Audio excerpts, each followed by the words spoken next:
En ce moment, à Dieppe, il y a une semaine, un festival des films canadiens de Dieppe, chose dont, honnêtement, je n'avais jamais entendu parler, ce qui n'est pas le cas de Danielle Lorrain, qui, elle, y est, elle y passe le week-end, et elle va nous dire qu'est-ce que c'est et qu'est-ce qui s'y passe. Bonjour, Danielle. Oui, bonjour René. Écoutez, je viens juste de rentrer de Dieppe. Là, je suis rentrée à Paris.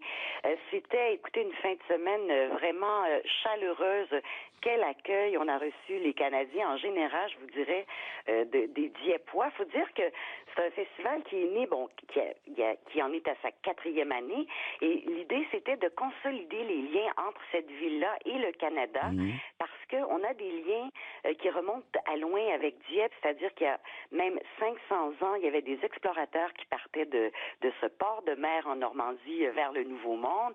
À l'époque de la Nouvelle-France, il y avait des colons, des filles du roi qui sont partis de Dieppe, mais surtout, je vous dirais, il y a plus récemment, en 1942, pendant la guerre, il y a eu un débarquement des Alliés sur les plages de Dieppe qui a été catastrophique. Il y a eu des milliers de morts, de soldats canadiens morts, et on dit que ce débarquement raté donc avait préparé le grand débarquement de 44, et ce sont les Canadiens qui ont libéré la ville de Dieppe en 44. Donc, quand on arrive puis qu'on est Canadien, qu'on est reconnu comme Canadien, il y a vraiment quelque chose qui se passe, il y a un attachement particulier, et donc le festival voulait souligner ces liens.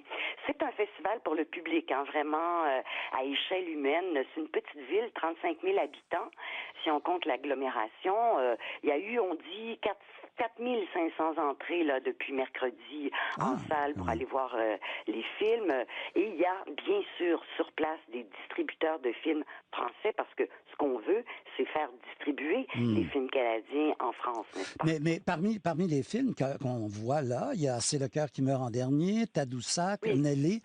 Quelle sorte d'accueil ils ont eu, ces films-là? Écoutez, c'est assez varié. Je vous dirais que pour ce qui est de C'est le cœur qui meurt en dernier, qui a reçu, lui, un prix les prix ont été remis hier. Il a reçu le prix Femme de cinéma. Et pourquoi? En grande partie grâce au jeu exceptionnel de Denise Filiatro, qui incarne cette femme à la fin de sa vie, là. Et je dois dire que lors des projections, j'étais là. Le public était vraiment ému. Vous savez, elle n'est pas connue en France du tout, Denise Filiatro.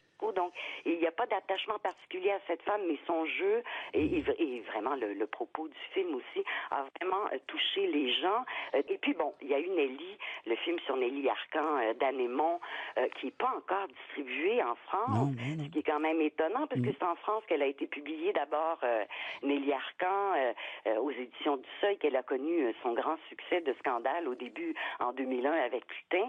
C'est étonnant qu'il n'ait pas encore été distribué. Il avait été présenté au festival d'Angoulême il y a quelques semaines, était reparti les mains vides. Il est encore reparti les mains vides, malheureusement. Mais écoutez, le public, vraiment, à la fin de chaque représentation, était sous le choc. Les gens disaient, mais parce qu'on le sait, c'est un film qui est quand même assez dur, assez cru, à l'image de l'œuvre de Nelly Arcan, n'est-ce pas?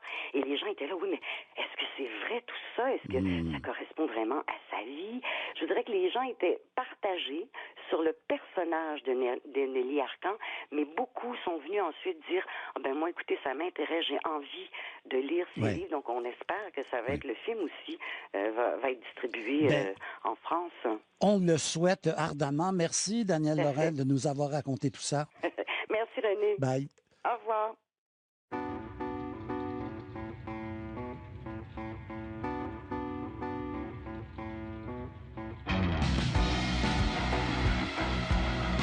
Avec René Aumirois, vous écoutez Culture Club sur ICI Radio-Canada, première.